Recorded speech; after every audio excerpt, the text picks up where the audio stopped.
ahí están súper bien. Y para que empiecen la presentación, la bienvenida por parte de una de las compañeras. Adelante, Cristel.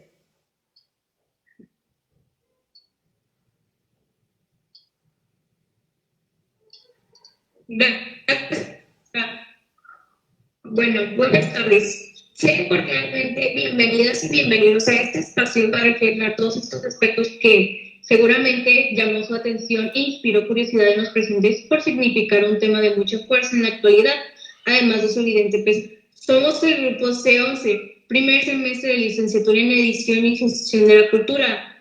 Ahora proyectando esta mesa de diálogo cultura patriarcal que nos ayuda en antropología caliparta por la profesora Carlos Cantú. A continuación, nuestra compañera Alondra Cifuentes dará unas instrucciones.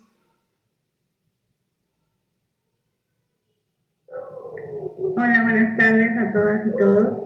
Las instrucciones que me toca decirles es que durante la mesa de diálogo les vamos a pedir de favor que mantengan apagados sus micrófonos y también sus cámaras, además de mantenerse al pendiente del chat de la mesa de diálogo, ya que por ahí se les va a brindar la liga de acceso para poderse registrar.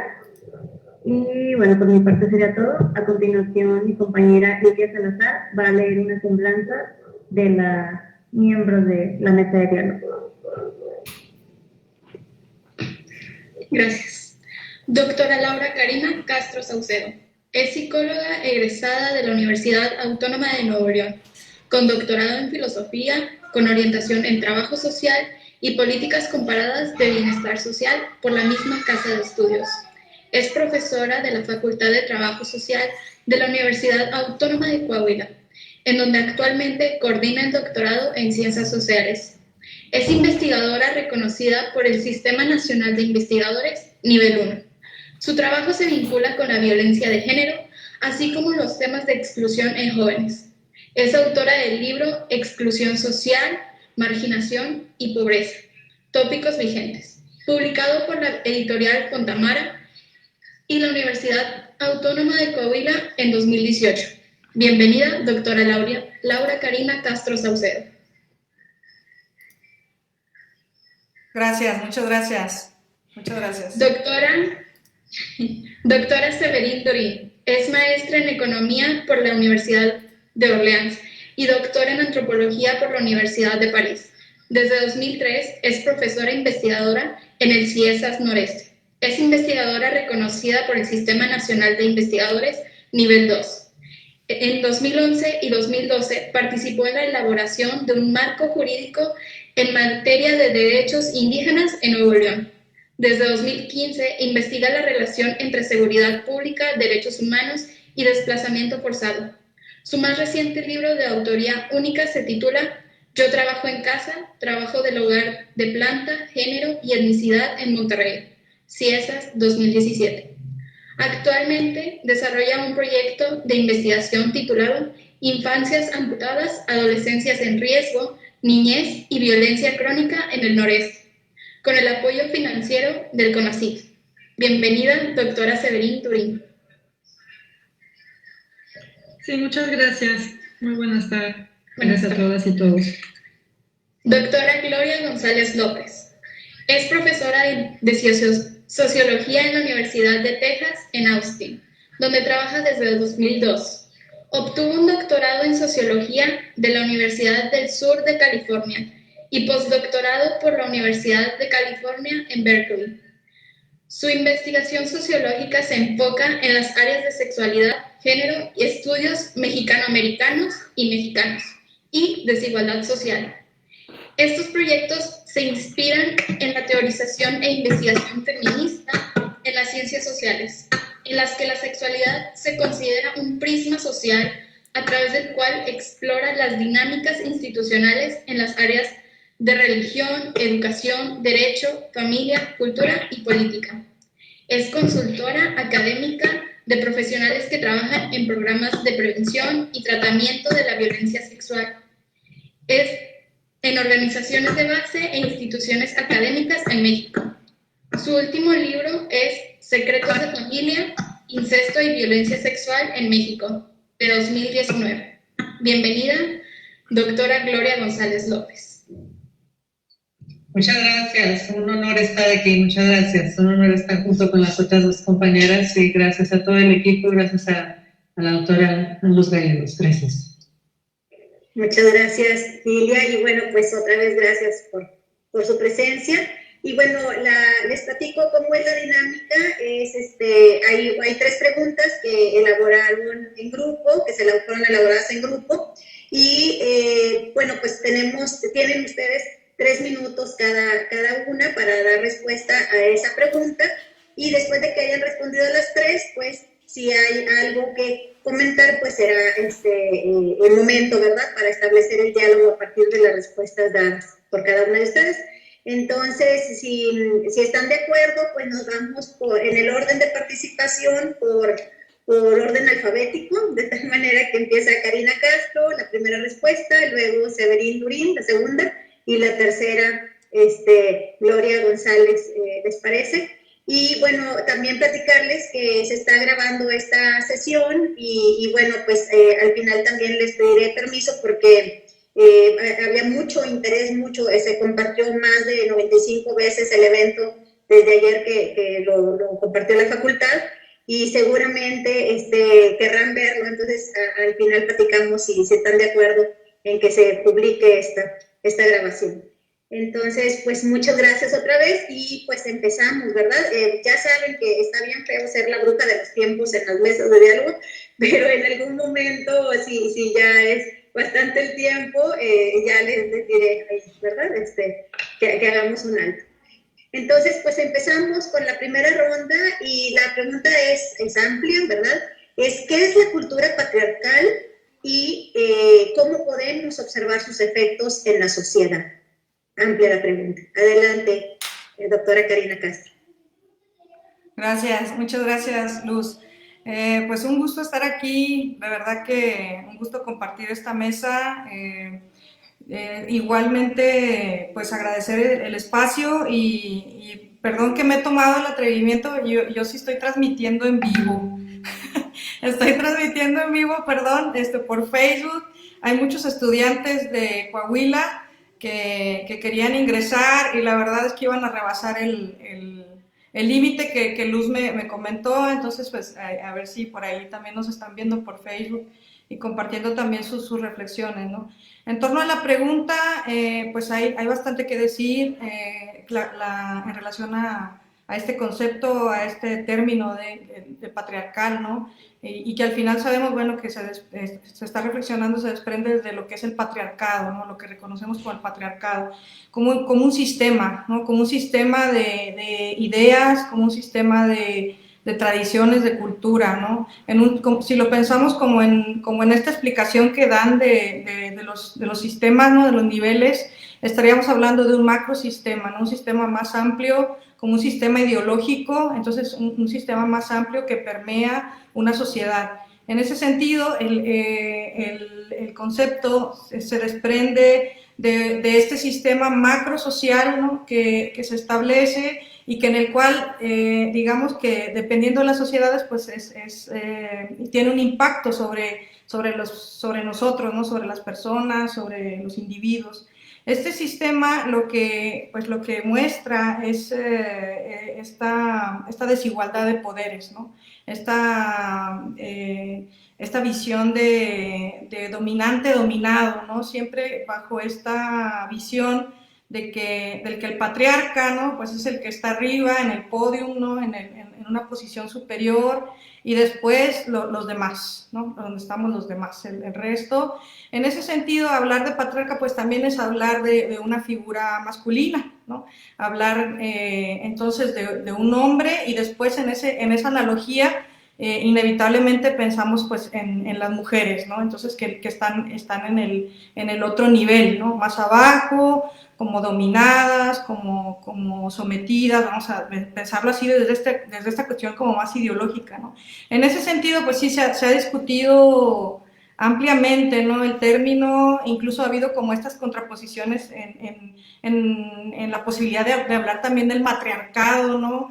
Pero sabemos y entendemos que el sistema en el que vivimos pues sigue estando marcado por esta visión en donde hay como este poder superior, ¿no? Hay esta mirada de la dominación desde una posición de desigualdad, y después lo vamos aterrizando, ¿no? Lo llevamos a una cuestión más de la comunidad, de la sociedad como más local, ¿no? Y entonces empezamos a observar cómo estos procesos de desigualdades se instauran, y es que pudiéramos a lo mejor pensar en el efecto, ¿no? En la segunda parte de la pregunta.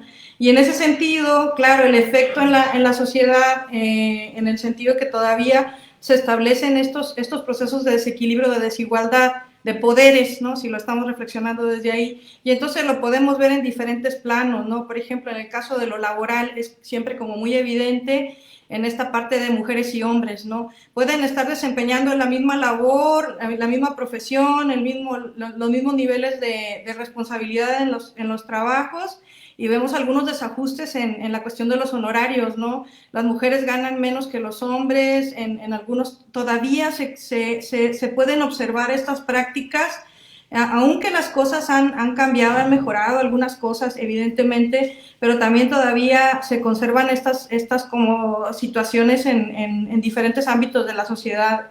Ahora lo vemos como más gravemente, por ejemplo, con la cuestión de los feminicidios, ¿no? Hay como toda esta ola de reflejo de la expresión de la violencia en su máximo nivel hacia las mujeres, ¿no? Con el tema del asesinato de mujeres, ¿no? Entonces ahí esa sería una clara representación de un componente ideológico que se transmite en las generaciones, y que tiene que ver también con una cuestión cultural, ¿no? Evidentemente de las enseñanzas que recibimos de la sociedad como hombres y como mujeres, cómo vamos aprendiendo a ser hombres, cómo vamos aprendiendo a ser mujeres, desde estos mensajes de una cultura que se sobrepone a las familias, a las comunidades, y que evidentemente pues genera un impacto en ese nivel, ¿no? En este sentido, bueno, la parte de los efectos estaría desde mi forma de verlo como la representación más grave en la cuestión de los feminicidios, ¿no? Para que me... Es decir, asesinar a una mujer por su condición de género, por su condición de mujer, ¿no? Por sus características desde ese desequilibrio de poderes, en donde hemos visto que en los casos de estos feminicidios, ¿no? Al investigar sobre los casos, al indagar sobre los casos y encontrar la forma y los motivos por los que fueron asesinadas, en esta expresión de, no sé, por ejemplo, los celos, la situación de control de la mujer, ¿no? La situación de control sobre los hijos y sobre la mujer, ¿no? Y empezamos a encontrar en las historias, atrás de los feminicidios, una explicación que tiene que ver con esta situación de desigualdad de poder y de desigualdad de condición de la mujer, ¿no? Y que podría ser una clara representación de la transmisión todavía de esta cultura donde pudiera estarse privilegiando todavía al hombre sobre la mujer, ¿no? Son mis 3 minutos, los conté. Listo. Bien. Muchísimas gracias, doctora Karina Castro. Adelante, doctora Severín Durín. Sí, buenas tardes, igualmente muy agradecida, ¿no? De estar aquí, con todas y todos ustedes, ¿no? De la licenciatura, entonces, en edición y gestión cultural, si no me equivoco, me da gusto que haya una clase de antropología cultural que se esté dando en la Autónoma. Muchas felicidades por, pues, crear esta carrera y ofrecer esa materia. Y pues yéndonos al grano, ¿no? Sobre lo que es la cultura patriarcal, digamos. Como bien comentaba Karina, es algo que es del dominio de las representaciones, ¿no? Porque cada que hablamos de cultura, finalmente estamos en el nivel de las representaciones. Entonces, ¿qué es lo que tenemos aquí en la cabeza? Y qué es lo que también es compartido los unos y los otros, ¿no? En términos más bien como de representaciones sociales.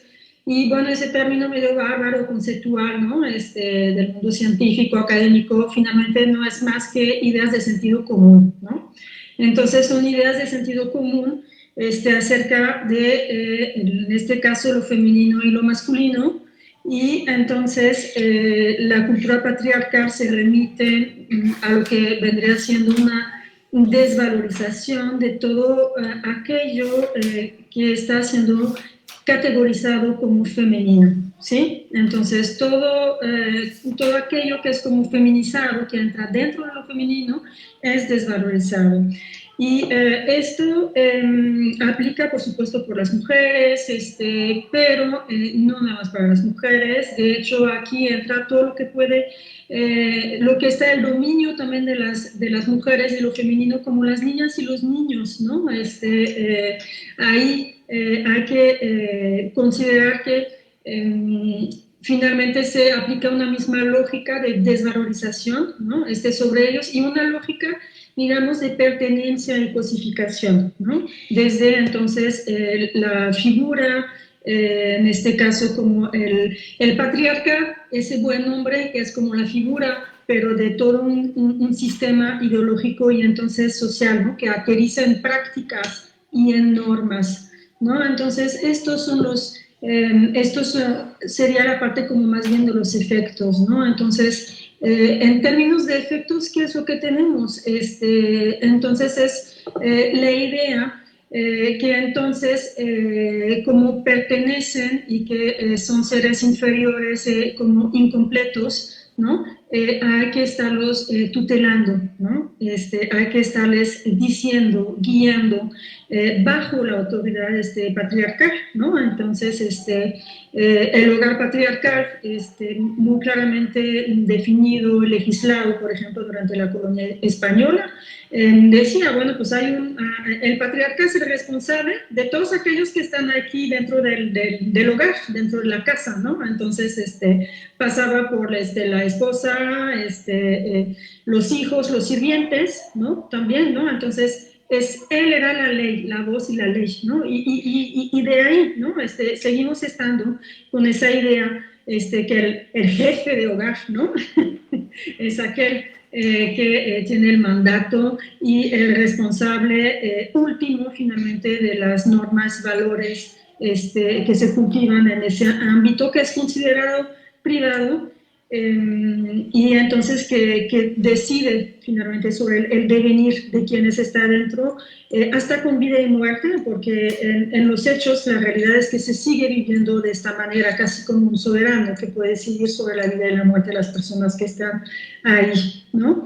Implica también entonces a nivel societal, más allá del hogar patriarcal, esa desvalorización también de los saberes o conocimientos, más bien que luego son dichos saberes por estar desvalorizados, de todo lo que es clasificado como femenino, y una clara reducción de los derechos que pueden tener las mujeres, niñas, niños, justamente en el acceso a ciertos derechos, ¿no? Acceso desde la educación, ¿no? Claramente las niñas van mucho menos tiempo a la escuela que los hermanos, ¿no? En la desvalorización de sus conocimientos y habilidades, la naturalización de todo lo que hemos aprendido con la socialización, como las tareas de cuidados, ¿no? Todo el trabajo emocional para el cual hemos sido formadas, que ni se considera remunerable, etcétera, etcétera. Entonces, hasta ahí me quedaré para este primer tiempo. Muchas gracias. Gracias, al contrario, Severín. Pues adelante, doctora González, doctora Gloria González. Muchas gracias a las compañeras, a Karina, a Severín. Estaba tomando notas mientras las escuchaba y entonces aquí voy también a ser respetuosa del tiempo. Entonces aquí empiezan los 3 minutos. Bueno, yo aquí lo que quisiera señalar para elaborar o expandir más en estas reflexiones tan importantes que comparten, es que esta organización social de la desigualdad de género ha moldeado la vida de la familia. Estaba pensando en Engels en 1884, ¿no? Que publica esa ese artículo tan famoso de la propiedad privada y el Estado, y que es interesante, de manera interesante siempre me gusta verlo, ¿no? En las antologías de algunas de las compañeras feministas que trabajan estos temas. Entonces, toda esta parte de cómo esta organización social histórica tan compleja de la desigualdad de género se ha normalizado estas relaciones de asimetría, de desigualdad. Lo vemos en en todas las esferas, en todo lo que es la organización social de nuestras vidas, y se ha visto a través de la historia, ¿no? El Estado, si vemos en el Estado y vemos las personas que representan a todas las naciones, ¿cuántas de ellas son mujeres? La organización religiosa, toda también en la organización social de las religiones, también lo vemos ahí. En el mundo de la ciencia, en el mundo académico, los textos bíblicos, lo vemos, ¿no? Es muy interesante toda esta construcción, ¿no? El origen de la humanidad y cómo se ha culpado, de hecho, ¿no? a la mujer, ¿no? A la mujer, a Eva. Entonces, toda esta parte que es sumamente interesante de cómo hay, lo que me gustaría, la reflexión que me gustaría aquí ofrecer es esta parte de cómo el conocimiento, la construcción del conocimiento ha estado arraigada en ese mismo patriarcado, porque el patriarcado siempre se está reinventando. La violencia sexual es consecuencia y causa misma del patriarcado, es sumamente compleja, pero aquí en esta parte que me gustaría señalar es cómo esta construcción del conocimiento, estos saberes, conocimientos que compartía Severín, cómo han dado también vida a lo que yo identifico con esta idea del patriarcado intelectual, cómo se reproduce la desigualdad de género en la producción del conocimiento, y nosotros entonces vemos la complicidad intelectual en esta construcción de la desigualdad a través de la historia. Freud, de manera inevitable, viene a la mente, ¿no? La construcción de la mujer histérica, la envidia del pene, etcétera, etcétera, ¿no? Entonces es fascinante ver cómo los efectos que ha tenido en la sociedad, cómo se ha construido también a través de la construcción del conocimiento, y es un trabajo muy, muy pesado, pero también muy gratificante, el despatriarcalizar el conocimiento, y yo me hace mucha ilusión ver en estas conversaciones que nos dediquemos a ese afán tan importante, a despatriarcalizar la construcción del conocimiento. Y ahí voy a parar. Gracias a nuestras tres invitadas. Voy a comentarles algo que a la hora de estar haciendo las preguntas, ¿verdad? En el grupo estábamos así con lluvia de ideas con relación a las preguntas que les queríamos hacer. Y estaba esto que acaban de comentar, ¿no? Sobre cómo toma forma, ¿verdad? Y algo que particularmente le interesaba al grupo era los efectos, ¿no? Porque además la última pregunta, ya llegaremos a eso, es así como, bueno, ¿y qué hacemos, verdad? ¿Qué hacemos? Pero lo primero es ver qué es lo que está así en la superficie, porque pues en clase lo hemos visto, para ir, digamos, profundizando en el tema, para entender el tema. Y aquí pues me gustaría invitar al diálogo sobre esos efectos, ¿no? Porque ya decía Karina, ¿no? Pues desde los salarios hasta la misma muerte, ¿no? Sebe lo mencionaba también como esta cuestión de decisión del soberano, ¿no? Sobre la vida del otro. Y mientras decía eso, yo también pensaba simplemente la palabra en inglés, esta de breadwinner, ¿no? Como el jefe de familia, y lo que implica ser el breadwinner es un asunto muy, muy fuerte. Y pues finalmente con esto que nos dice Gloria, ¿no? Cómo se institucionalizan estas formas, estas ideas, estas creencias, ¿verdad? Hasta que se normalizan. Ahí al respecto sobre los efectos, ¿qué más podríamos poner sobre la mesa? Quien quiera tomar la palabra. Adelante, Sara. Está apagado tu micrófono, Severino. Nada más. Ahí va. Sí, yo creo que para mí uno de los efectos más claros de todo sistema en sí de discriminación, ¿no? A través de la violencia cultural, ¿no? A lo que conlleva es como justificar, ¿no? Desde estas representaciones sociales, desde estas ideas de sentido común, la privación de derechos, ¿no? Para mí eso es como un poquito como la ecuación, digamos, ¿no? Entonces, por una parte, contribuye entonces a que esos saberes y conocimientos femeninos no sean reconocidos, que los trabajos no estén remunerados o muy mal remunerados, ¿no? Que no se reconozcan, digamos, en sí. Eso sería más en términos como de exclusión, ¿no? Y en términos de violencia estructural, en términos de gato, ¿no? Y también se expresa de una manera mucho más perceptible. Esa es la parte poco perceptible, ¿no? En la sociedad de las violencias finalmente hacia las mujeres y las personas feminizadas, ¿no?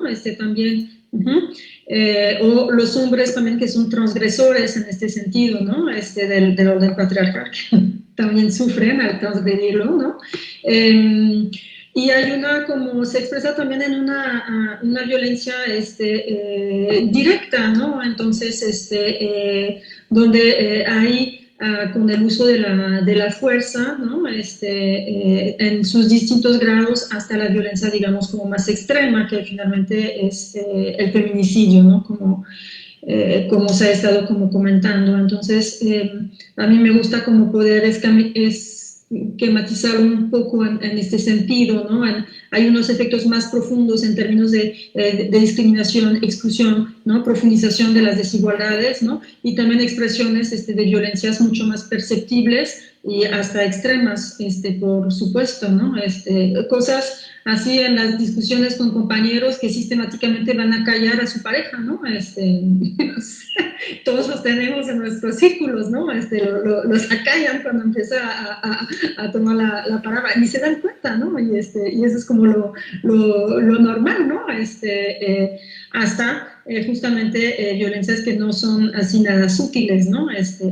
Que es esto que comentaba como del soberano, ¿no? Con el poder de muerte. Muchas gracias, Eve. Sí, Karina, adelante. Sí, yo creo que ahorita escuchando a las compañeras también pienso en esta parte de la masculinidad, ¿no? La confrontación evidente de la cultura patriarcal a la masculinidad, ¿no? Y siempre inevitablemente hablamos de las mujeres, hablamos mucho de las mujeres, claro, porque pues es lo primero que salta, ¿no? El primer dolor, y además mujeres trabajando el tema, pues es inevitable, ¿no? Pero por el otro lado, evidentemente, ahorita que Severín lo señalaba, ¿no? También el dolor de ellos, ¿no? Hay un autor, no sé, no me acuerdo el nombre en este momento, que habla justamente de la herida masculina, ¿no? En esta parte de establecer un ideal masculino inalcanzable, ¿no? Porque no existe ese ideal que se plantean muchos hombres desde esta cultura patriarcal, ¿no? En donde deben ser los proveedores, deben ser los indestructibles, deben ser los poderosos, deben ser los que sostienen económicamente, los que sostienen políticamente, los que sostienen en todos los sentidos, ¿no? Pero la parte siempre olvidada y dañada, que pues al final son ellos mismos, ¿no? Y de sus emociones y todo este componente de la herida y del reconocimiento del dolor, ¿no? Que es justamente lo que se maltrata en ellos, ¿no? Y esta necesidad que también es un impacto, es un efecto de la cultura, es como aventar la piedra para arriba, ¿no? O sea, que justo pues, te cae a ti mismo, ¿no? Entonces, en esta parte del ideal masculino inalcanzable que lastima a los hombres, y que daña a los hombres y que también están en este proceso de violencia, porque la violencia de género pues también les impacta, pero como más en silencio, ¿no? Donde nadie los vea, donde no se escuche su llanto, donde no puedan expresar su dolor, y ahí tenemos muchos problemas y por los cuales también es un efecto en cómo, por ejemplo, los hombres mueren primero que las mujeres, ¿no? Los hombres se enferman de forma más grave que las mujeres, ¿no? En esta otra parte del reconocimiento de mi necesidad y de mi y mi necesidad del otro, ¿no? De ayuda, en donde no puedo sostener porque pues otra vez el ideal que se me impone desde esta cultura que me dice que yo no puedo sufrir, que yo no puedo sentir, entonces viene todo este proceso, ¿no? Y lo vemos en el impacto con los hijos, ¿no? Siempre que trabajamos con jóvenes, con adolescentes, con niños, y es como siempre esta constante, ¿no? La ausencia del padre. El padre que no está, el padre que no sienten, el padre que no expresa, el hermano, el amigo y toda esta figura masculina que siempre está como en constante confrontación desde esta cultura, ¿no? que estamos discutiendo. Entonces, clave, creo bien importante también lo que señalan las compañeras en esta parte y en esta necesidad de qué hacemos, pues también tenemos que trabajar con los hombres, trabajar con la masculinidad, con esa masculinidad tradicional que los lastima y que después trasciende y las lastima a ellas, ¿no? También en ese sentido. Gracias. Gracias. Y surge aquí esto de lo femenino que hablaba Sebe, ¿no? Que se evidencia de diferentes formas en los diferentes actores sociales, ¿verdad? Y toma forma entonces en la sociedad, tiene esos efectos de los que hablaban los muchachos. Gracias, Karina. Sí, Gloria, ¿quieres comentar algo o pasamos a la siguiente pregunta? Sí, cómo no, gracias, muchas gracias a ambas. Yo creo que aquí dos de las reflexiones que vienen a la mente, Karina comentaba sobre toda la cuestión de la vida de los hombres, ¿no? Y algo que, bueno, nuestras ancestras, ¿no? Y algunos ancestros de los varones que estudian toda esta cuestión de masculinidad y demás, que han estado incorporando en la relevancia que ya tienen años, ¿no? De hablar de cómo la desigualdad de género se está entretejida con todas las formas de desigualdad social.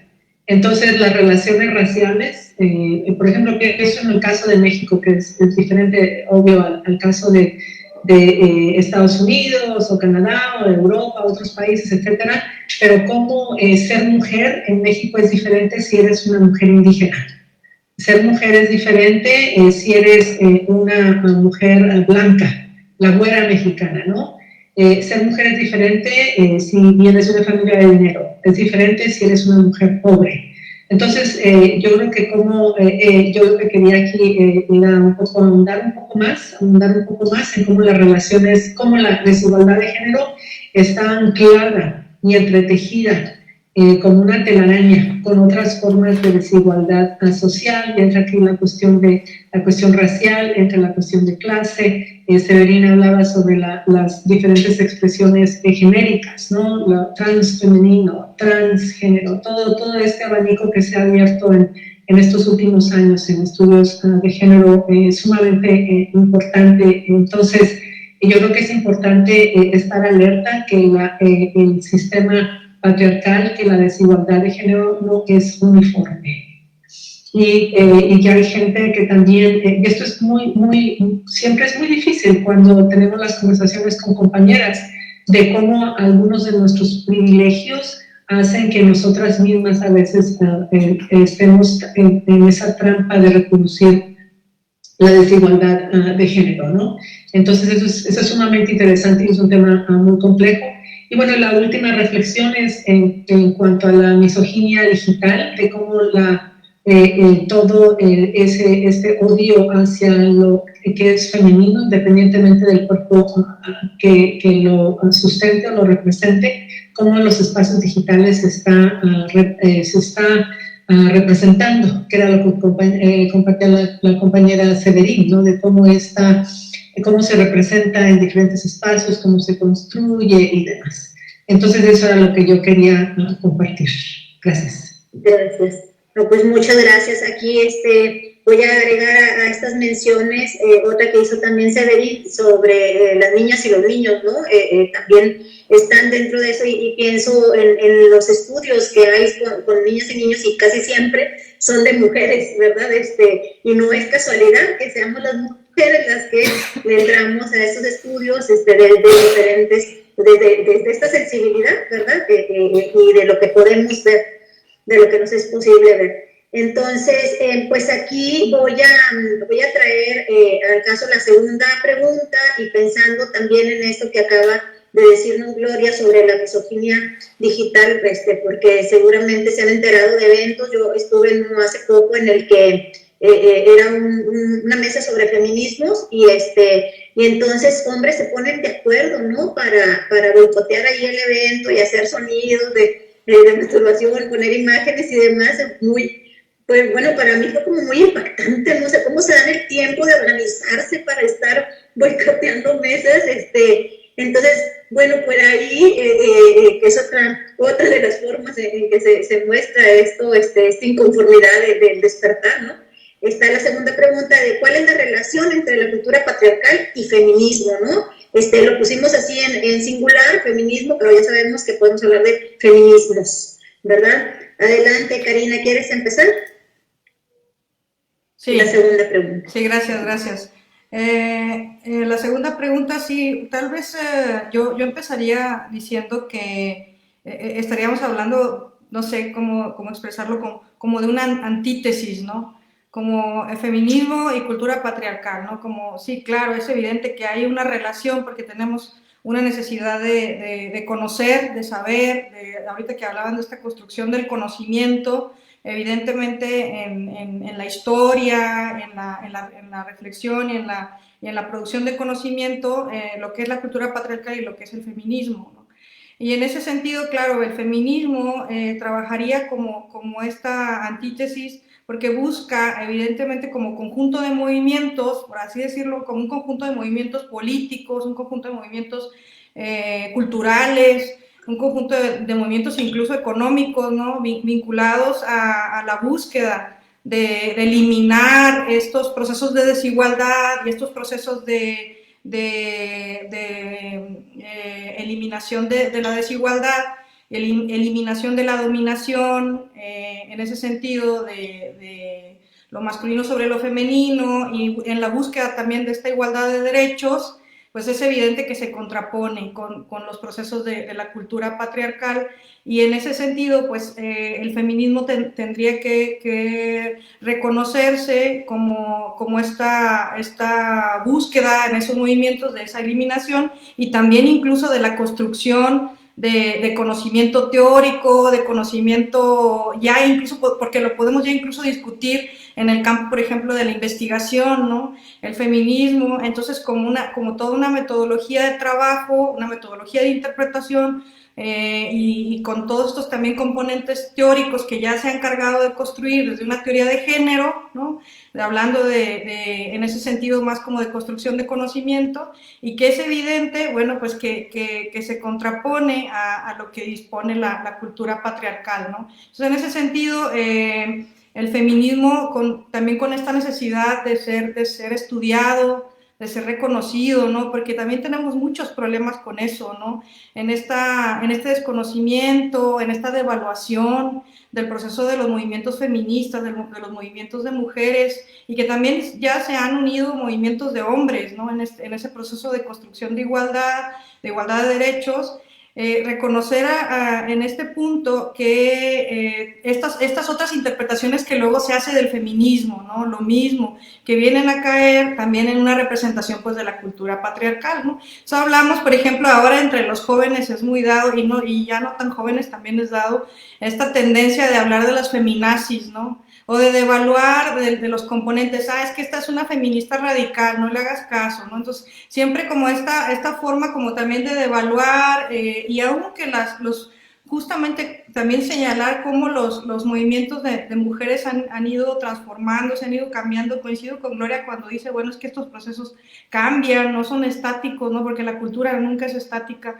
En ese sentido, vemos ahora, por ejemplo, muchos movimientos de estudiantes universitarias, ¿no? De mujeres, muchos movimientos de colectivas, muchas representaciones de nuevas formas de levantar la voz de las mujeres jóvenes, ¿no? Universitarias principalmente. Hay muchas colectivas representativas, y también en los diálogos que ahora establecen en torno a este feminismo y la necesidad constante como de transmitir el mensaje, pero también en un reconocimiento, ¿no? Me ha gustado mucho estar en las mesas de la semana pasada, escuchar a las estudiantes, porque justamente ellas decían, bueno, es que sí, claro, el feminismo, y hemos estudiado sobre el feminismo, ¿no? Hemos estudiado al respecto, pero tampoco estamos obligadas como a todo el tiempo estar enseñando a los demás, ¿no?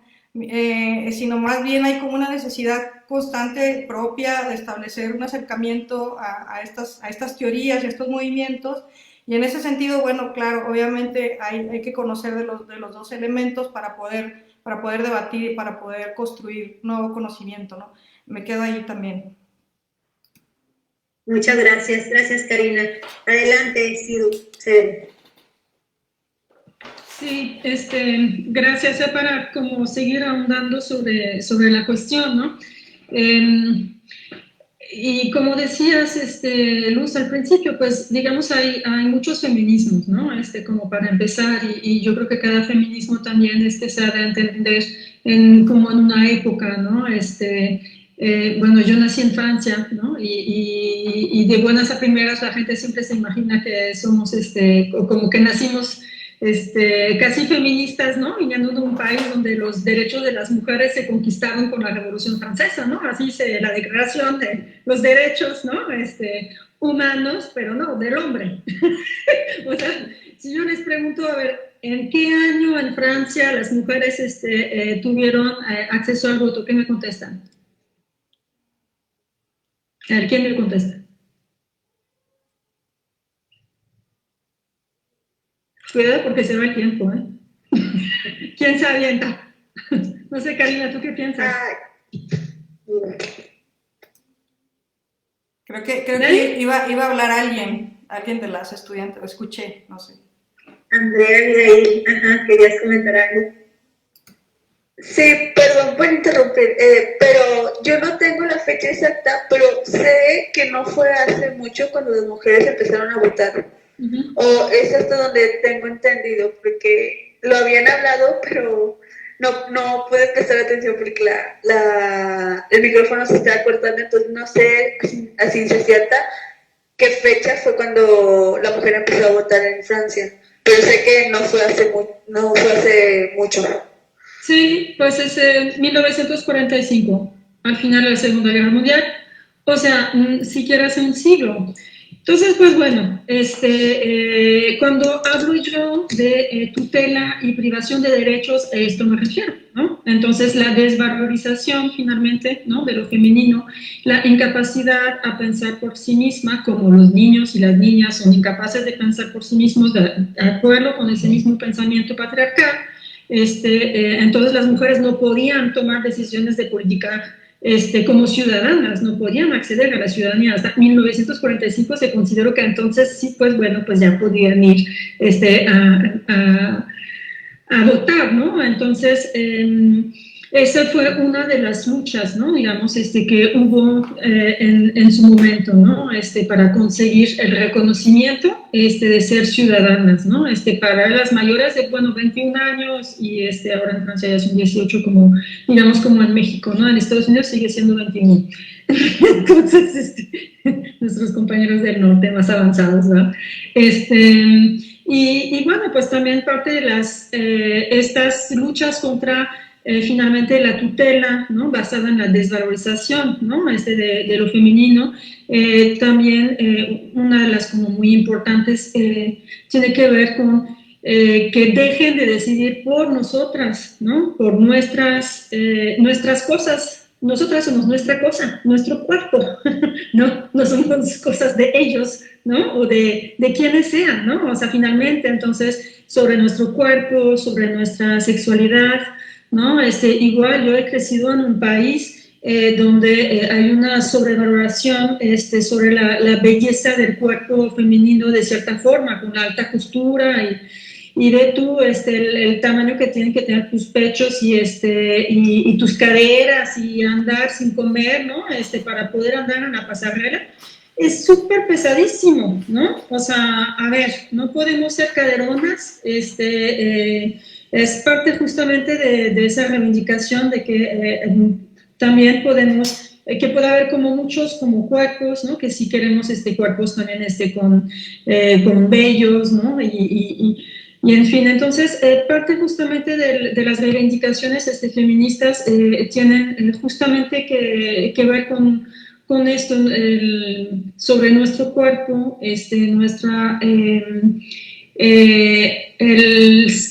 hacernos cada vez más libres, ¿no?, de las representaciones que pesan, ¿no?, sobre el cómo deben ser nuestros cuerpos, ¿no? Y entonces que se reconozcan las diversidades también de formas de ser mujer. Bueno, pues igual voy a traer ejemplos de Francia porque siempre ayuda mucho pensar desde algo que termina siendo exótico, ¿no?, como buena antropóloga que soy. Y entonces, bueno, en los años 60 fue la lucha por la minifalda, ¿no?, el bikini, ¿no?, que en esa época, ¿no?, así como poder usar los pantalones, ¿no?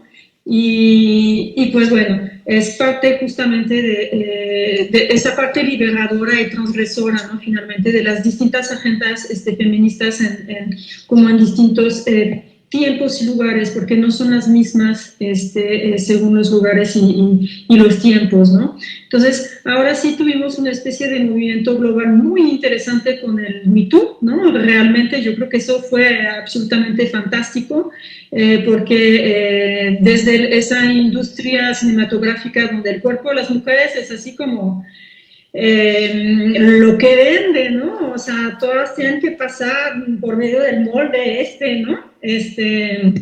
A la Pretty Woman, ¿no? Que es, híjole, también el mismo cuento de hadas y de princesita Walt Disney Reload, ¿no? De que una trabajadora sexual se va a poder casar con un millonario, así como María Isabel con su patrón, ¿no? O sea, es una cosa espantosa, ¿no? Realmente. Entonces, donde desde una agenda feminista, ahí se toma la voz para decir no a la violencia sexual, para acceder finalmente a la industria cinematográfica, y de ahí entonces pasó a las universidades, pasó a los espacios de trabajo, se globalizó finalmente la demanda. Y esa es una época también muy especial, ¿no?, donde la comunicación es ultra rápida, ¿no? Y lo de las tesis es para mí dentro de esa misma como corriente, ¿no? Donde se globaliza como un mensaje y casi al día siguiente y al tercer día ya está en otro idioma, ¿no? Y como que se viraliza y que le da una potencia extraordinaria, ¿no?, al feminismo hoy en día. Entonces, se me hace que me pasé 3 minutos, pero disculpe. Gracias. Gracias. Sí, estoy siendo incapaz de interrumpirlas, pero bueno, ahorita lo comento más adelante. Adelante, Gloria. No, muy interesante, me encantaron las reflexiones de Karina y Severín. Y es muy bonito que tenemos aquí diferentes generaciones y diferentes espacios inmigrantes. O sea, Severín es migrante de Francia, está en Monterrey, y yo soy de ahí de Monterrey, ¿no? Ahora sí que yo soy de mero San Luisito y estoy ahora acá en Texas, ¿no? Pero yo pertenezco yo aquí soy la más veterana de las 3, o sea, yo pertenezco a esa generación, y yo fui niña en los 60, entonces toda esta parte del feminismo a mí me tomó por sorpresa, porque en el caso mío, la primera feminista que me amó fue mi mamá, y eso yo lo descubrí hasta que tomé mi clase de teoría feminista, ¿no? Cuando mi madre me decía, cuando lavaba los platos, y yo la veía, que yo tenía 6, 7 años, y me decía, mija, cuando usted crezca, vaya a la escuela para que no tenga que depender de un hombre. Y fue así como la primera lección del feminismo, ¿no? Entonces, pero bueno, yo no lo aprendí esto hasta que leía Marcela Lagarde, hasta que tomé mis clases de teoría feminista a principios de los 90. Pero yo creo que Karina hablaba de la antítesis, ¿no?, de los lados opuestos de la misma moneda, y Severín lo hablaba en el contexto de todo el contexto cultural, político y demás. Y yo creo que un poco para aquí expandir en estas ideas tan importantes es ¿qué hacer para que esa posibilidad de ir desarmando esta madeja tan compleja que nos ha afectado la vida por cientos y cientos y cientos de años, ¿no? Entonces, ¿cómo empezar? Yo creo que aquí esta parte del feminismo como posibilidad, y que ahora, bueno, se ha convertido como parte de la cultura, bueno, hay dos conceptos, ¿no? La cultura pop y la cultura popular, ¿no? Pero esta es más bien la cultura pop al estilo gringo, desde la conceptualización gringa. Empezar con lo más doloroso, ¿no? Terminar esa guerra contra las niñas y contra las mujeres. Entonces, así, aquí lo que comentaba Severín de cómo se ha viralizado las expresiones y las posibilidades feministas, esa parte es muy importante porque yo creo que la gran promesa del feminismo es la creatividad en cuanto a las posibilidades, ¿no? Entonces, yo creo que aquí la posibilidad del feminismo, o sea, cuando lo ves entre la relación de la cultura patriarcal y feminismo, como la presenta la pregunta, es de qué manera puedo yo explorar maneras de aprender a ser libre. Y esa es la gran pregunta, ¿cómo se aprende a ser libre como mujer? Y esta parte que a mí se me hace muy interesante y que yo sé que Luz es filósofa y nos acompañan otras compañeras filósofas. Y bueno, yo mi formación es en sociología, pero siempre he tenido mucho cariño a la filosofía por muchísimas razones, pero esta parte de la ontología, ¿no? Toda la parte del ser, cómo aprender a ser mujer, a dejar de ser ese ser satelital, entre comillas, que es el concepto que presenta Marcela, ¿no? Marcela Lagarde, de estar volando siempre alrededor de los otros, ¿no? Como los planetas, ¿no? Yo existo en relación a los demás. Yo estoy sin ser. O sea, ¿cómo puedo empezar a hacer ambas cosas? A ser y a estar. Entonces, para mí esa es la gran posibilidad del feminismo. Y yo siento que conforme nosotros vamos caminando este camino, este andar, es un andar. Lo fabuloso de estas conversaciones es de que estas conversaciones son colectivas. Aprendemos todo esto en conversación con otras. Y eso también me gusta mucho del feminismo, de que cuestiona todas estas ideologías y prácticas individualistas.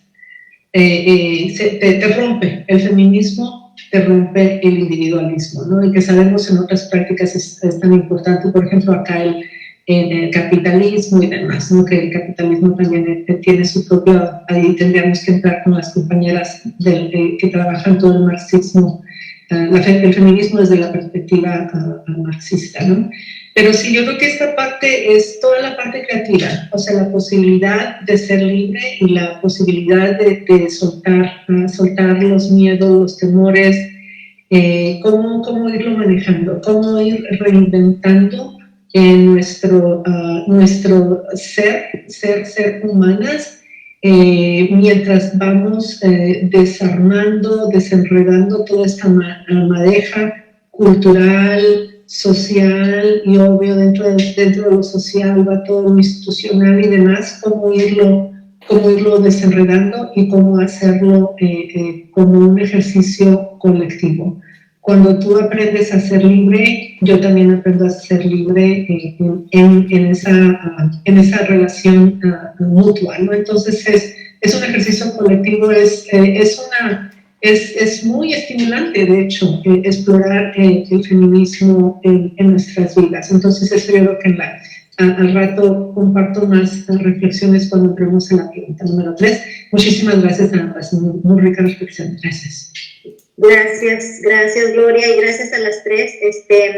Voy a platicarles que, bueno, como no me atrevía a interrumpirlas, porque estaban profundizando, ¿verdad? Y de ahí van saliendo como estas ramitas de este árbol que va floreciendo, de esta mesa de diálogo. Entonces solito fue dando los discursos hacia la tercera pregunta. Antes me gustaría hacer una aclaración, que es parte, creo que, de la riqueza de lo que está pasando en este momento. Yo soy pedagoga de formación inicial, Gloria. Entonces, lo que pasa es que luego uno pone ahí filosofía y letras y ahí pesa nuestra facultad, ¿no? Y que es una delicia esa carga. Entonces, soy pedagoga y también aquí está esta riqueza, ¿no? De mirarnos entre diferentes profesiones, ¿verdad? Y saber que tenemos ese tema común y les platico, les confieso, más bien que cuando hice el programa, como la última fase del programa es patrimonio cultural, patrimonio justamente, yo me imaginaba que por ahí iba a estar la mesa de diálogo, ¿no? Los temas y demás.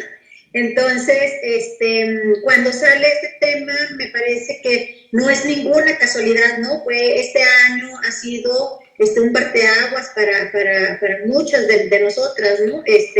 Sobre todo, bueno, en mi caso, teniendo una hija, fue así como un asunto muy, muy fuerte haber vivido todo este año del paro, ¿verdad? En el 8M, bueno, el 9M, el paro, y todo lo que está sucediendo en el mundo. Ahorita lo decía Sebe, ¿no? Performance de las tesis, ¿verdad? Que nos cifró bastante. Y entonces, pues aquí en las mismas respuestas fueron, pues empezando con Karina, esto que habla de la antítesis, ¿no? Y pensaba, mientras ella hablaba, pensaba cómo el feminismo es una respuesta, porque finalmente somos acción, ¿verdad? Somos y estamos, a partir de también lo que comentaba ahorita Gloria, y cómo esa respuesta va en vías de esto que decía Cere, ¿no? Del reconocimiento, de la lucha por el reconocimiento y de la libertad, ¿verdad? O sea, ya vamos, y bueno, como soy pedagoga, pues pienso así como de pronto en Freire, ¿no? Como este trabajo, como decía Gloria, es colectivo, ¿verdad? Nadie conciencia a nadie libera a nadie. Los hombres y las mujeres nos liberamos en colectivo, ¿verdad? Entonces, por ahí va, me voy a lanzar a la tercera pregunta, sobre todo por el tiempo y porque nos extendimos en esta segunda, pero aquí ya de alguna manera Gloria lo dijo, ¿no? Ya hablaba de la posibilidad, y por ahí estaba como la mayor preocupación del grupo a la hora de las preguntas de, ¿es posible poner un fin al patriarcado a través del cambio cultural? ¿Qué podemos responder a eso? Adelante, Karina. Sí, discúlpenme que me quedé igual pensando en lo que Gloria decía, y a lo mejor lo puedo conectar después con la pregunta, ¿no? Con esta tercera pregunta. Y es que siempre debemos tener en claro, creo yo, al menos en lo que yo he reflexionado en mi vida, es que esta parte del feminismo y de convertirte en feminista, ¿no? Yo creo que, bueno, todas las mujeres debemos ser feministas, ¿no? En este punto de la búsqueda de la libertad, lo que señalaba Gloria. Yo creo que es muy importante que siempre tenemos que pensar en que el trabajo empieza primero con nosotros mismos, ¿no? Con nosotras mismas, ¿no? Y también incluiría a los hombres, porque bueno, aunque aquí hay 102 personas conectadas ahorita, y de ellas solo creo que conté 15 hombres de todos los que están aquí conectados. Sin embargo, también son parte del trabajo, ¿no? Porque si bien sabemos que los movimientos feministas son los que han logrado, o son los que han establecido logros, ¿no? En el sentido de los cambios culturales, de los cambios, por ejemplo, en esto que Severín señalaba, ¿no? Sobre lo del voto femenino, y que sabemos que son los movimientos feministas los que llevan a cabo esos logros, y que lo tenemos ahora bien cada vez más claro cuando Gloria señalaba lo de la misoginia digital, ¿no? Y estas nuevas formas de expresión de la violencia en lo digital, y cómo también están expuestas incluso las violencias también en lo sexual, en lo digital, ¿no? Por ejemplo, ahora que pasa esto con la ley Olimpia, ¿no? Y esta chica que fue violentada a través de diferentes videos que se transmitieron, que se hicieron públicos por su pareja, su expareja, y después ella se ve sometida a todo un proceso de depresión, se encierra por meses, y después de los, creo que 8 meses, 9 meses que estuvo como ausente y que se alejó de todo, logra como rehabilitarse, salir adelante, y después empieza a trabajar en todo un movimiento feminista para poder establecer como el castigo, ¿no? La pena en el ámbito legal de procesos de violencia sexual en lo digital, y que finalmente lo logra, ¿no? Y se establece como la ley Olimpia, ella se llama Olimpia, ¿no? Y entonces esto es de lo nuevo de los movimientos feministas, ¿no? Lo nuevo, de lo nuevo que se confronta de la cultura patriarcal, ¿no? Y entonces vemos que evidentemente hay un proceso individual, hay un proceso que inicia en nosotras mismas y en nosotros mismos, ¿no? Porque también los hombres tienen que confrontar esa cultura, porque también para poder salir de este proceso de vida en el que también son recluidos, porque también en ese sentido, pues, parte de su aprendizaje está la construcción de la violencia, ¿no? Los hombres aprenden a ser violentos, ¿no? Entonces, para mejorar su vida, tienen que desaprender ese proceso, ¿no? Y se puede, es posible aprender otras formas de interactuar entre nosotros y aprender a ser libres, lo que decía Gloria, ¿no? Porque eso no se nos enseña. Se nos enseña a reproducir los mensajes, se nos enseña a reproducir la cultura, y entonces pensamos que tenemos que hacer lo que todos dicen que tenemos que hacer, ¿no?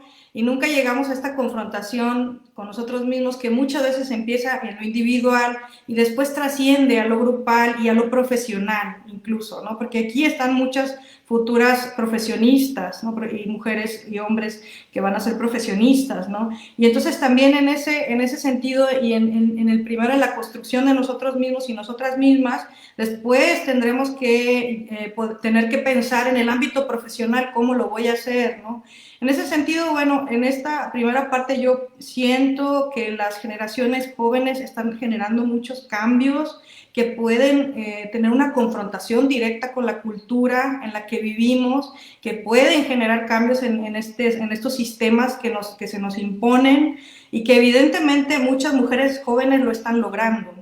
Y algunos hombres también, ¿no? Porque tenemos estas agrupaciones de hombres que trabajan también por la igualdad de derechos, ¿no? Que también están confrontando las masculinidades tradicionales, que están trabajando con esta masculinidad que daña a otro y a otra, en este caso pues a las mujeres, ¿no?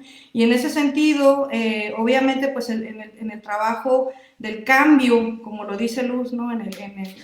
Si realmente se puede poner como un fin a esta cultura y en generar un cambio, claro que es posible, ¿no? Hay mucho que hacer, hay mucho trabajo, puedes empezar desde ti mismo y después ir más allá y todo lo que puedas lograr, ¿no? A mí me impactaba mucho una entrevista que tuve con un chico, estamos haciendo entrevistas con hombres y mujeres que perdieron a su madre por feminicidio.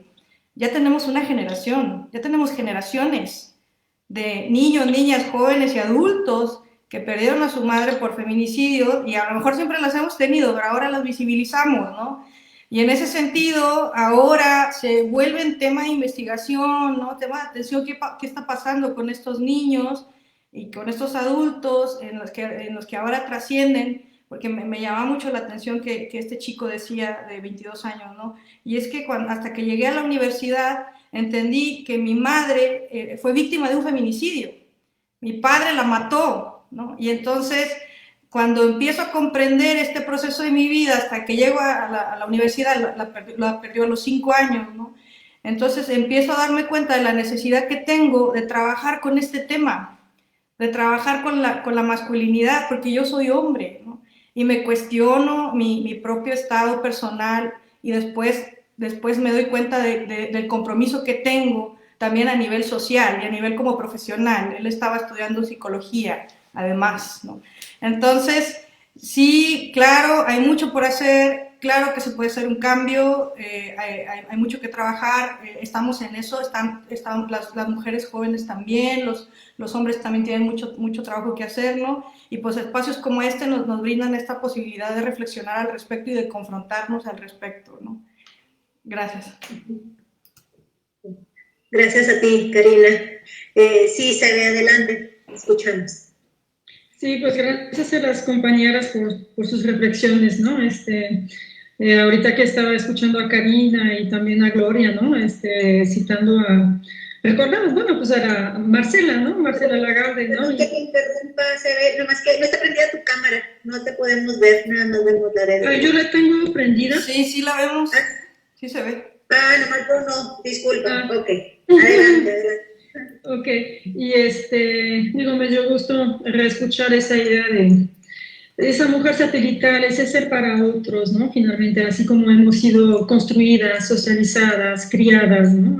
Básicamente, y entonces el estar pugnando finalmente por nuestra libertad, ¿no? Y qué es finalmente la libertad para uno, también es la libertad de todos, ¿no? Y todas, para mí de todas las formas de vida, Entonces, no es algo que se limita a las mujeres, es parte también de las niñas, los niños, los seres vivos, sencillamente, porque lo que hay de magnífico, y esa es la parte absolutamente romántica mía,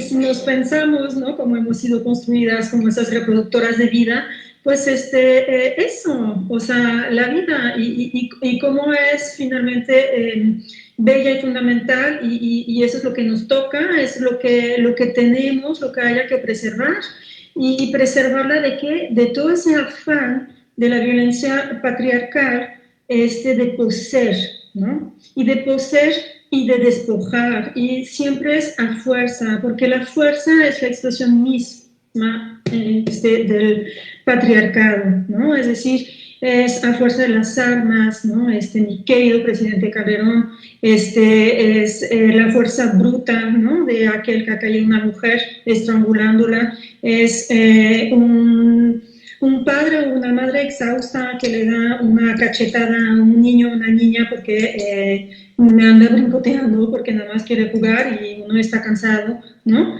Entonces, para mí, eso es para lo que hay que pugnar, ¿no? Realmente la libertad es esa. Y para mí esa es la esencia, el sentido o la filosofía, eso apela finalmente gloria del ser feminista. Sí, eso para mí es una perspectiva que sería como mucho más interseccional en este sentido, en que nos vamos a incluir también distintas edades, pertenencias étnico-raciales, pero también los seres vivos, queridos animales, ¿no? También. Y no queremos ser mercancías, ya no queremos ser mercancías, ¿no? Mujeres raptadas que van a terminar en los burdeles, tampoco las niñas, tampoco los animales. Yo creo que para mí en el fondo, ese es como el horizonte, ¿no? Como de si hay una lucha feminista libertadora, para mí ese es el sentido que para mí tiene.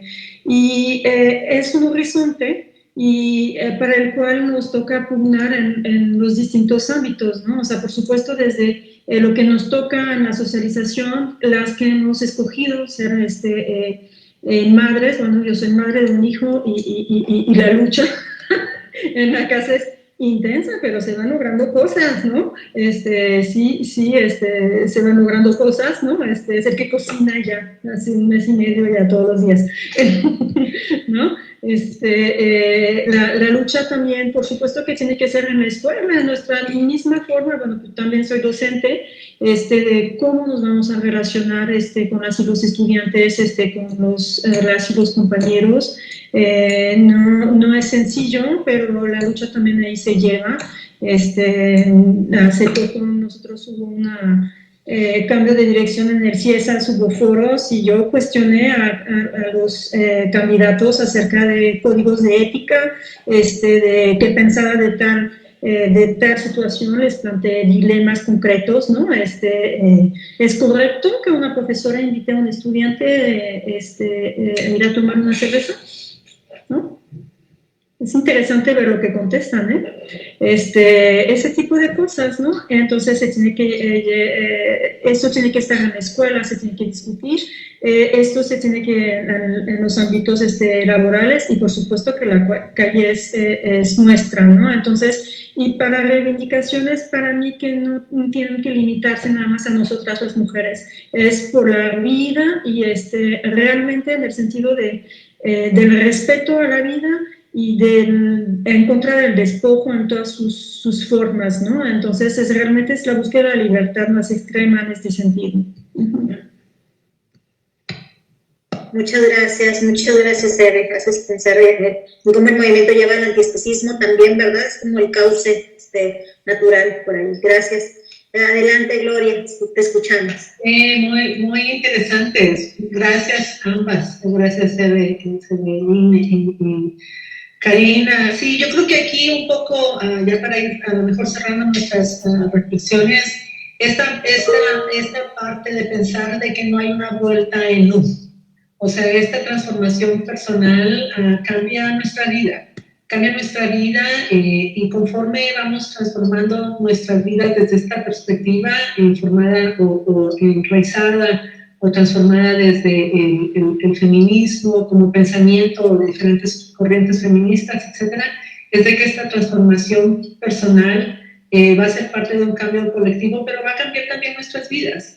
Yo he perdido amistades o he perdido algunas, algunas relaciones amistosas precisamente por razones de desigualdad de género, ¿no? Entonces es muy interesante también ver esta parte del cambio. El cambio cultural empieza con esta parte del cambio personal, ¿no? Entonces, el vivir una vida feminista, o sea, cuando vivimos una vida feminista, ¿a qué me refiero yo, no? Entonces, el vivir este feminismo como parte de la vida cotidiana, es posible. ¿Cuáles serían ejemplos? Si la feminista que vino a la mente se llama Sara Ahmed, que trabaja este tema de la Feminist Killjoy, esta intervención que hay de la vida cotidiana. Yo he tratado, yo no sé, Severín, Karina, cómo se traduce al español, pero yo es un poco como la aguafiestas feminista. La aguafiestas feminista, ¿no? Es un poco como el ejemplo de la familia, ¿no? Vamos a ir a pasar la Navidad a casa de tu tío. Sí, mamá, pero mi tío es el que toca a mi hermana. Y entonces todo el mundo se queda así, ¿no? Entonces ese es el Feminist Killjoy, ¿no? Es esa intervención de interrumpir, romper con estas construcciones patriarcales que hay de la felicidad, ¿no? Que es muy interesante. Sara habla sobre todos esos temas. Entonces, ¿cómo construir ese feminismo como parte de la vida cotidiana? La gran pregunta de hasta qué punto estamos dispuestas a sacrificar nuestros privilegios como mujeres, en cuestión de clase, en cuestión de raza, en cuestión sexoafectivos.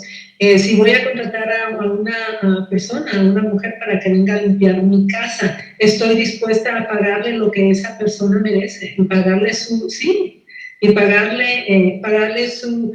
propina y todo lo que tengo que pagarle para yo ir a dar mi conferencia sobre desigualdad de género, ¿no? Entonces es un poco, es interesante esto, ¿no? Y aquí va un poco con todo esto que Severín compartía en cuanto a la congruencia ética. O sea, y cómo las instituciones también han sido cómplices de todas estas incongruencias, y lo vemos, o sea, eso lo vemos en las instituciones. Yo lo veo aquí en la Universidad de Texas en Austin, es el pan nuestro de cada día. Entonces, esta parte de un concepto que a mí me gusta mucho, que yo no lo he visto mucho aplicado al feminismo, pero se utiliza en la teoría crítica de la educación y la justicia social, son las pedagogías de la incomodidad. ¿Cómo generar esa incomodidad? Es el Feminist Killjoy, es un poco ahí, ¿no? Y genera conflicto, ¿no? Entonces, de repente te pueden ver como, ay, ya llegó la que va a hacer la pregunta, o ay, ya llegó la que a preguntarle sobre la ética, o qué sé yo, a lo mejor le hacen caras a Severín cuando va a las reuniones, quizá, ¿no? A mí me pasa lo mismo. Entonces, esta parte de hasta qué punto nos convertimos también en esos seres que cuestionan lo que se ha normalizado, ¿no? Y en los riesgos que a veces toman, los riesgos que se toman, ¿no? Por hacerlo. La otra parte que también aquí que comentaba Severín es el respeto a otras formas de vida.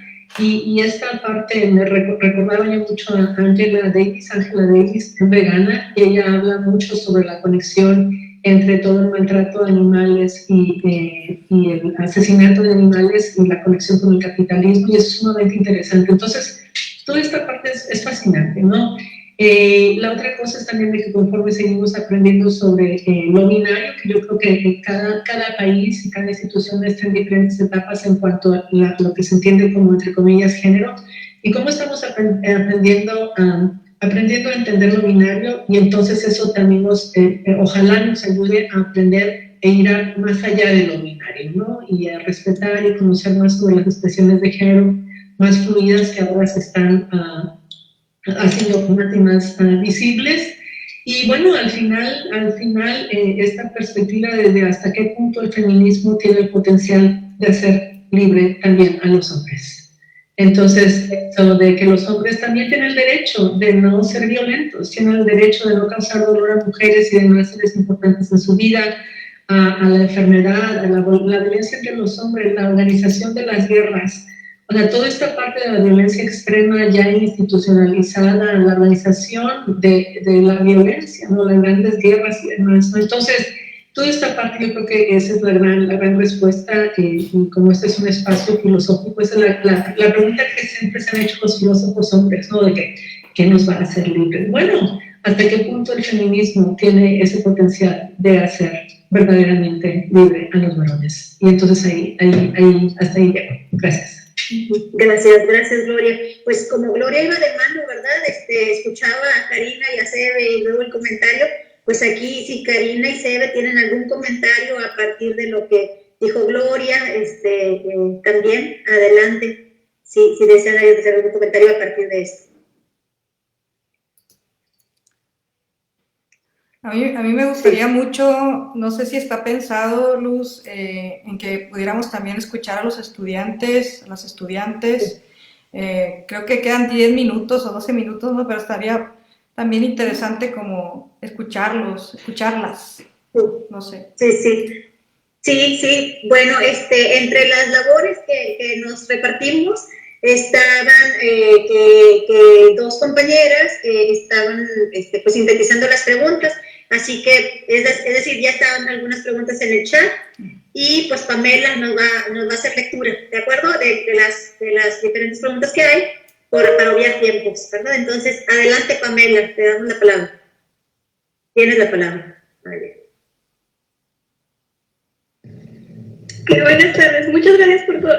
Bueno, entre las preguntas que está, Samantha Uribe nos hace la pregunta de ¿qué piensan ustedes que es la política en la cual interviene la educación? ¿Es la culpable de seguir reproduciendo la cultura patriarcal? Es una de las preguntas que nos hacen. Igual si pueden tomar la palabra. Si quieres decir las otras preguntas, Pamela, y luego ya que nuestras participantes respondan, ¿verdad? ¿Te parece? Bueno, otra de las preguntas que hacen es ¿cómo podemos hablar con los hombres sobre el feminismo y orientarlos a relación con el movimiento? Bueno, entonces hasta el momento hay dos preguntas. Si alguna de ustedes quiere responder.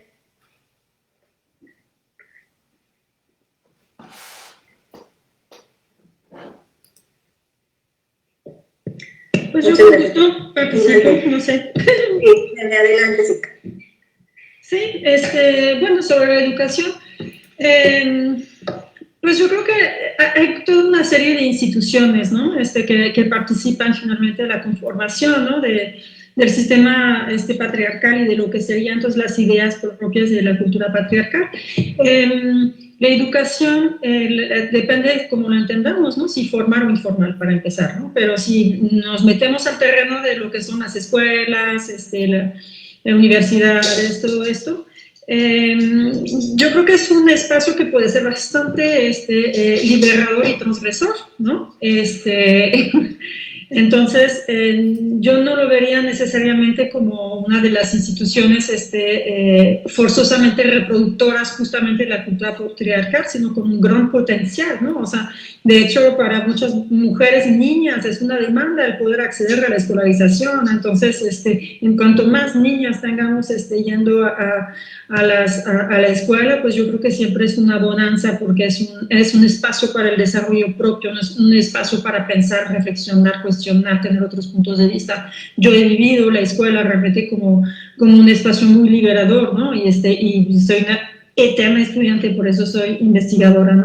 Entonces, me cuesta mucho pensar, ¿no? Que es un espacio patriarcal, porque tiene un potencial liberador, yo creo, muy grande, ¿no? Entonces, no, yo pensaría que tenemos que pensar en el conjunto de todas las instituciones. Yo cuestionaría muchísimo los medios masivos de comunicación, la reproducción de los estereotipos acerca de lo femenino o lo masculino.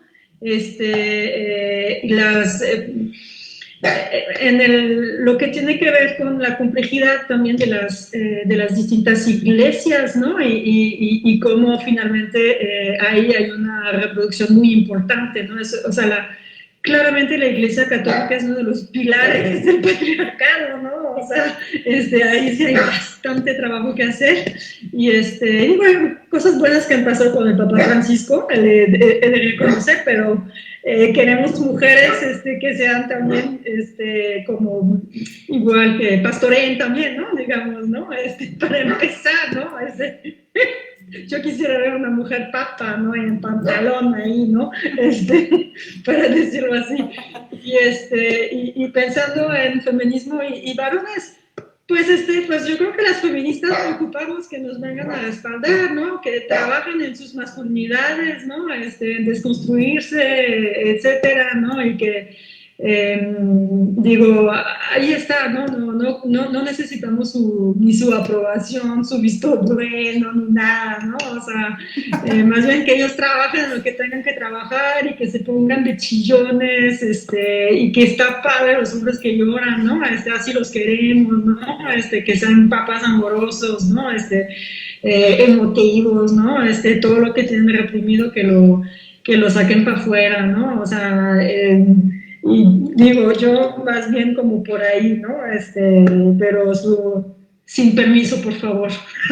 Muchas gracias, sí, bueno. Gracias, adelante, Karina, sí. Sí, bueno, pues yo nada más agregar ahí al comentario de Severín, de que sí, igual pienso, de que no es que tenemos que hablar con los hombres del feminismo, ¿no? Yo creo que tenemos que hablar del feminismo. O sea, tenemos que hablar del feminismo en general, en cualquier parte, con quien sea, y no como otra vez caer en este estereotipo, otra vez, ¿no? Ayudar, orientar, dijeron orientarlos, ¿no? Para orientarlos, hablar con los hombres para orientarlos. Pues en realidad esa es una responsabilidad de ellos, ¿no? No es una responsabilidad de las mujeres.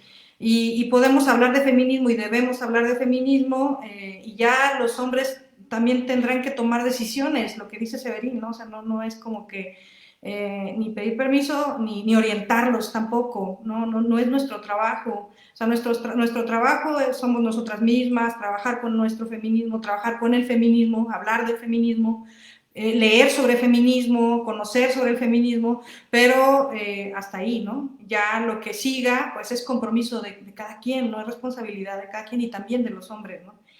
Y bueno, hay una pregunta que pusieron en el chat acá y dicen que va dirigido a Gloria. Le piden que profundice cómo el feminismo puede ayudar a la emancipación masculina también. Y es un hombre quien lo pregunta. Un hombre pregunta si se puede profundizar sobre cómo el feminismo puede ayudar a la emancipación masculina. Es para Gloria, pero bueno, no sé si quieran también como tercera pregunta. Sí, cómo no. Gracias. Gracias. Hay otras dos, ahorita les comento. Adelante, Gloria, sí. Sí, muchas gracias. Gracias a la persona que hizo la pregunta. Sabes que uno de los ejercicios que yo hago con mis estudiantes es, yo les pido a mis estudiantes, yo di una clase que se llamaba Sociología de las Masculinidades, inclusive fue cuando estuviste acá con nosotros, ¿verdad, Karina?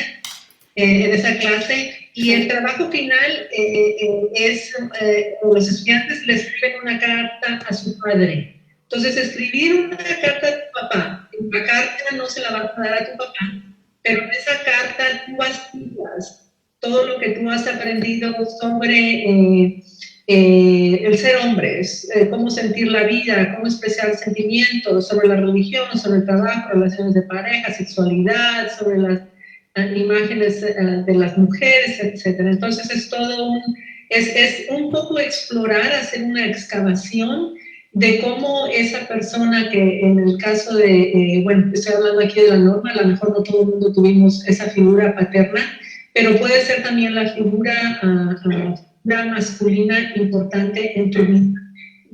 Y explorarla y darte permiso a ser vulnerable, para ser un poco, para ser completamente humano,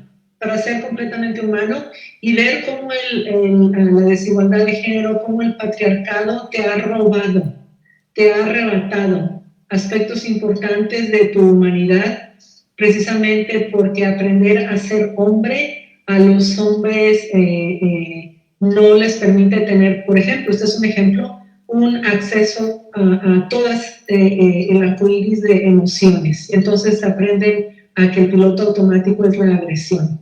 Entonces, este ejercicio de la carta a mi padre es un ejercicio que yo he trabajado con estudiantes, y cuando yo lo veía en el trabajo final siempre tenía con frecuencia, ¿no?, lágrimas, lo leía con lágrimas porque es muy conmovedor.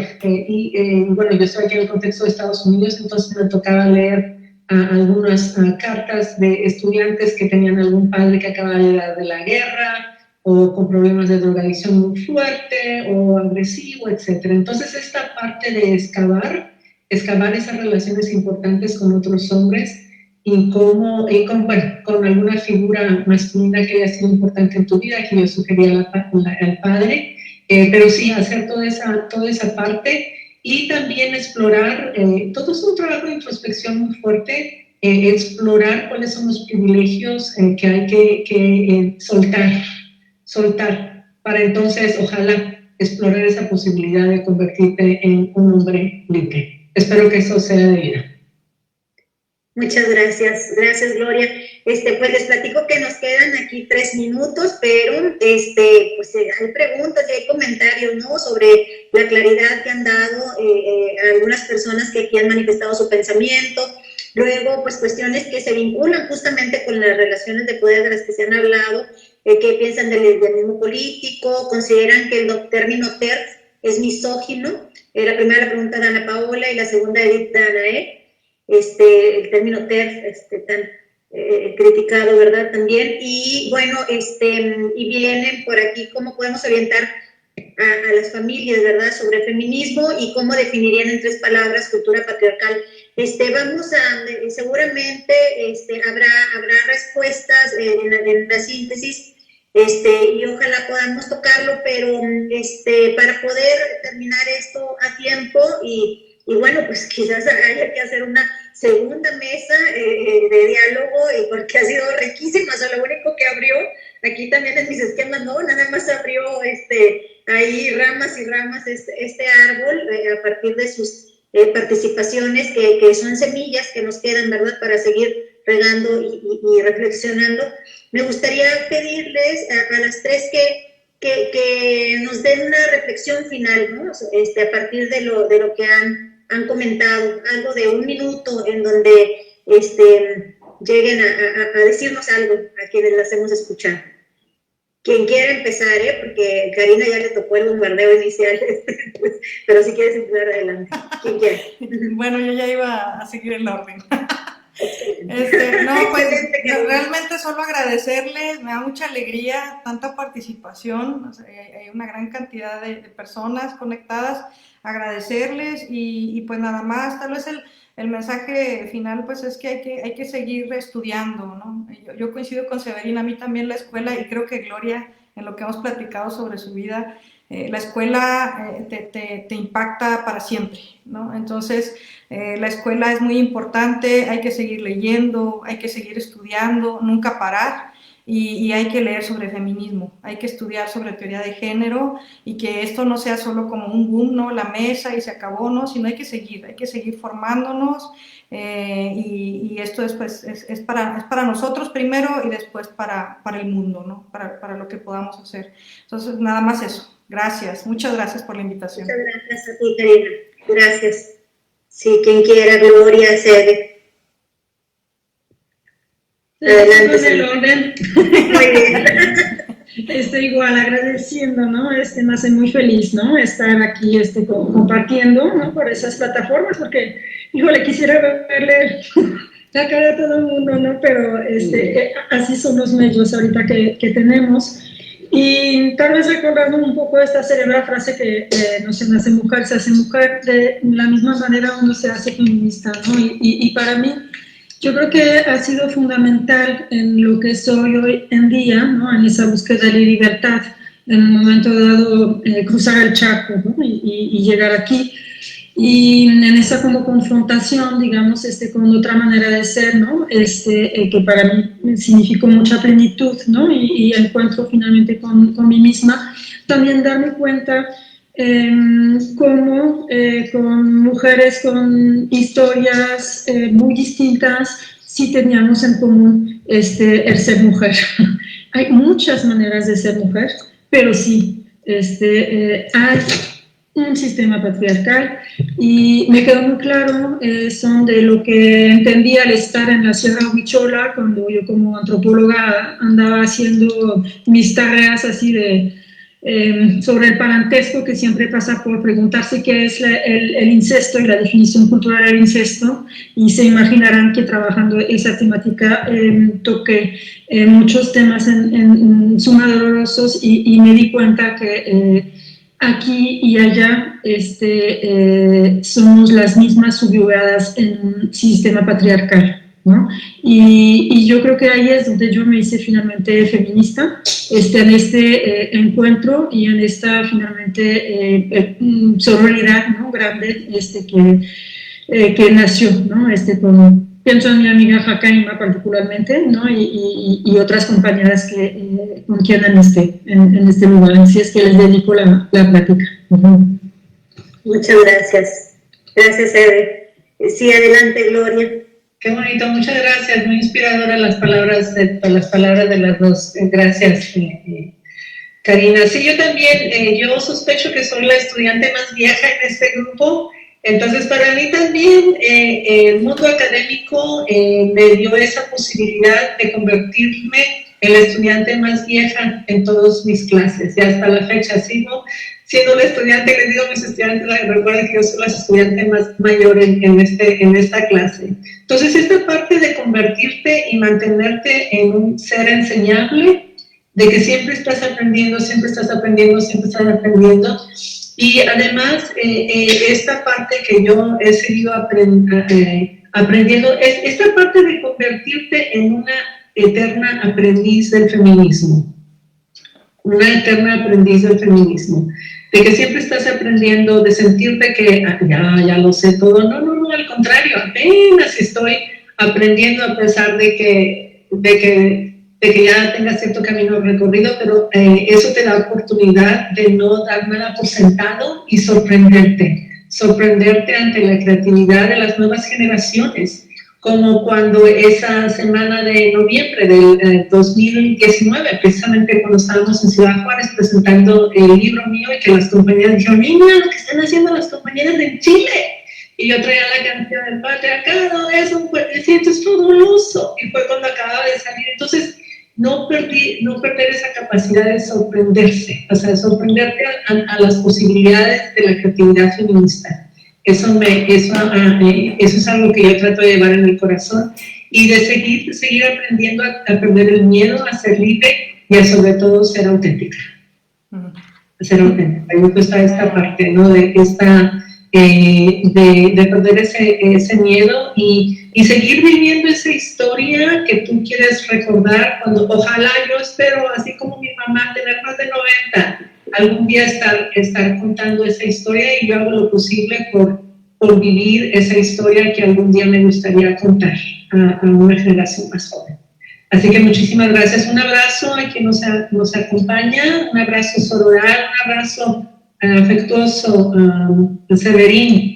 Gusto en verte después de aquella ocasión, esa conversación ahí en Ciesas. Y Karina, también un abrazo cariñoso y luz maravillosa. Gracias de nuevo por compartir. Gracias, al contrario.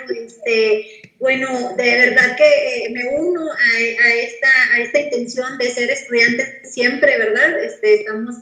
Somos privilegiados de dedicarnos a esto y profesionalmente ser estudiantes profesionales, pero es una invitación para todas y todos los quienes están en este momento aquí escuchando estas reflexiones y reflexionando también con nosotras, ¿no? Por aquí ya hay alguien que puso que en una próxima mesa tendría que haber un hombre, por supuesto, y quiero que sepan que lo pensamos también, no crean que excluimos de inicio, pero tuvo que ver con las decisiones que había que tomar. Entonces, pues a continuación voy a dar la palabra, va a tomar la palabra, fíjense cómo nuestro discurso nos revela, ¿verdad? Va a tomar la palabra nuestro compañero Jairo del grupo. Adelante, Jairo. Muy buenas tardes a todos y todas. Nada más para dar por concluida la mesa, habiendo dado por concluida de manera más que satisfactoria esta mesa de diálogo, queremos reconocer el trabajo de equipo que conformamos al poder llevar a cabo este evento. Y a la vez agradecer a la Facultad de Filosofía y Letras, junto con la maestra, que es la coordinadora Zairel Pérez, por brindar las facilidades para que esto se llevase a cabo. De igual manera, por medio de las plataformas respectivas, agradecemos a los asistentes y por último se hace un reconocimiento a la doctora Severín Durín, a la doctora Laura Karina, perdóneme, y a la doctora Gloria González, y se reitera la disposición y el compromiso para hacer llegar las constancias de las participaciones en este evento, terminando de manera más que satisfactoria las actividades de hoy y de esta mesa de diálogo. Muchas gracias, Jairo, compañero del grupo. Y bueno, pues me uno a este agradecimiento y también para la maestra en Ciencias Ludivina Cantú, directora de nuestra facultad. Y bueno, pues presento aquí a la maestra Zairel Pérez, a quien también me uno a este agradecimiento de Jairo por darnos, por facilitarnos con todas sus gestiones que se llevara a cabo esta mesa de diálogo. Maestra Zairel. Muchas gracias, agradeciendo muchísimo la participación de la doctora Severín, de la doctora Karina, de la doctora Gloria. Ha sido riquísimo escucharlas en esta mesa de diálogo. A nombre de la maestra Ludivina Cantú Ortiz, directora de la Facultad de Filosofía y Letras, reciban un fuerte saludo, un fuerte abrazo y gracias por estar con nosotros compartiendo su conocimiento. Quiero agradecer muchísimo al grupo de primer semestre del Colegio de Edición y Gestión de la Cultura, quienes fueron los organizadores, junto con la doctora Luz Verónica Gallegos, para proponer este evento. Yo les quiero agradecer y felicitar muchísimo esta labor. Creo que una de las cosas que coinciden las tres es que por aquí se empieza y creo que este evento lo está demostrando, esta iniciativa de ellos de hablar de estos temas. Una licenciatura que es nueva en la Facultad de Filosofía y Letras. Estamos en el tercer semestre de esta licenciatura que tiene una línea curricular de estudios de la cultura en el que la doctora Luz es integrante de esta academia y iniciamos en primer semestre con esta unidad de aprendizaje de antropología cultural. Entonces, agradecerles mucho, felicitarlos al grupo de primer semestre, a la doctora Luz, agradeciendo todo su apoyo y su colaboración para el colegio, para la facultad, y claro que yo ya estoy viendo la fecha para la segunda mesa, que será muy próxima para ustedes. Agradecer muchísimo su tiempo, su conocimiento, y pues enhorabuena y muchas felicidades. Gracias. Gracias, Zairel. Ahí hay una manita levantada de Leonardo. Ya no estamos llevando tiempo extra, pero pues quizás lo vale, ¿verdad? Adelante, Leonardo. Gracias, Zairel. ¿Ya se nos fue Leonardo? No. Bueno, por acá en el otro chat, porque estamos en el chat de la organización y en Abigail, que es la encargada de la toma de capturas, de la nueva modalidad de registro de los eventos, ¿verdad? Nos pide si echamos una sonrisita para la última captura. Claro. Yo voy a tomar una captura final. Si quieren prender más cámaras, los escuchan. Sí, ¿verdad? Ajá, prendemos las cámaras. Prendan cámaras. Y Leonardo sigue con la manita levantada, pero no se oye. ¿Ya me escuchan? Ahí. Ajá. Okay. Perdón, es que, bueno, sí, yo soy del colegio también de educación, de edición y gestión de la cultura. Soy de la primera generación y aquí estoy hablando con mis compañeras, con mi grupo. Y pues también en nombre también de la primera generación, felicitar a esta generación que con esta mesa de diálogo que nos gustó mucho. Y sí, muchas compañeras no pudieron entrar a esta mesa y también se quedaron así con ganas de entrar. Entonces, pues nada más para comunicarles que pues también nuestra generación les felicitamos y agradecemos toda esta labor. Gracias. Gracias a ti, Leonardo. Gracias. Bueno, pues nos prendemos las cámaras entonces para la captura final y nos despedimos. Adelante, cuando quieras, Abigail. Yo tomé Valdia, Severín tuvo que salir. Muy bien. Bien. Bueno, pues gracias de nuevo, gracias Karina, sabes que tienes todo mi cariño, desde hace muchos años. Sebe, querida amiga, muchas gracias, por tu presencia, por decir que sí, con todo el trabajar también que hay a fin de semestre. Gracias Gloria, de verdad tu presencia ha sido alusadora en mi vida, no sabes cuánto, he rebotado, me he identificado, o sea, Karina lo sabe por ahí. Entonces, pues gracias a las tres, gracias Aire, gracias al grupo, particularmente al grupo de primer semestre, gracias por el tema y por traernos a la mente a quienes somos mayores que hay que seguir hablando de esto, ¿verdad? Y hay que continuar en la lucha. Y bueno, pues esto se queda en punto suspensivo, seguramente habrá mucho más que decir en posteriores reuniones. Gracias y hasta luego. Buenas tardes. Muchas gracias. Hasta luego. Gracias, nos vemos. Bye. Hasta luego, chao. Buenas tardes. Gracias.